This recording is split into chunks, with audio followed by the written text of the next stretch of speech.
د انتخاباتو کمیسیون څو نمایندان جریمه کړي دي؟ ولې یې جریمه کړي دي او په دې کې کوم نمایندان شامل دي؟ دوی کومه تېروتنه کړې ده چې د انتخاباتو د کمیسیون لخوا څخه جریمه شول؟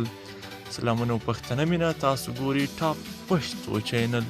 ګلونو دوستانو، همدا اوس خبر د ټاکنو کمیسیون لخوا خپور شوی چې موږ نمایندان جریمه کړي دي. خو کوم نمایندان یې جریمه کړي دي؟ راځئ ویډیو راسره تر اخره وګورئ. مخکې له ویډیو کتلو څخه زموږ چینل سره سبسکرایب کړئ. د ټاکنو کمیسیون وایي په ولسمشریزو ټاکنو کې هغه نمایندان چې تر 10 سلنه یې کمې رایې ترلاسه کړي وي هغه ټول په نغدي جریمه کیږي. د ولسمشریزو ټاکنو په نمایندانو کې له ولسمشر غني او عبدالله پرته نورو ټولو کې یو نمایند هم 10 سلنه رایې نه دی ترلاسه کړي، نو له دوی پرته ټول نمایندان به د ټاکنو کمیسیون له لوري نغدي جریمه شي. د ټاکنو کمیسیون په وینا د 14 نمایندانو له ډلې یوازې اشرف غني او عبدالله تر 10 سلنې زیاتې رایې ترلاسه کړي دي او پاتې 11 نمایندان تر 10 سلنو پورې رایې نه دي ترلاسه کړي، چې له دې نه په ضمانت کې اخیستل شوي 1 میلیون افغانۍ به دولتي بودجې ته ورکړل شي.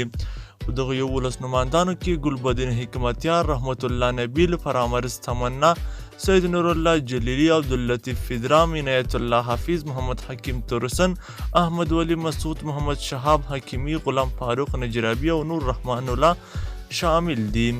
د ټاکنو خپلواک کمیسیون تېره ورځ د ولسمشریزو ټاکنو لومړنۍ پایلې اعلان کړې چې د هغه تر مخه ولسمشر غني 50.48 سلنه رایې ترلاسه کړې او په لومړي پړاو کې ګټونکی دی.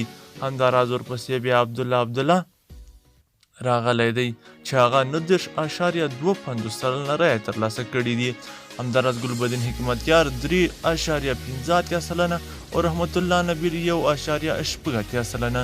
له بل خوا د ګلبدین حکمتیار ټیم او د هغو پلویانو بیا په تازه څرګندونو کې د کمیسیون باندې د غلا تور پورې کړی او هغوی وایي انتخاباتو کمیسیون زموږ رایې پټې کړي دي او په هغوی یې د غلا تور لګولی دی. ګلونو دوستانو، دا هغه تازه او کره خبرو چې اوس مو تر تاسو در ورسوو.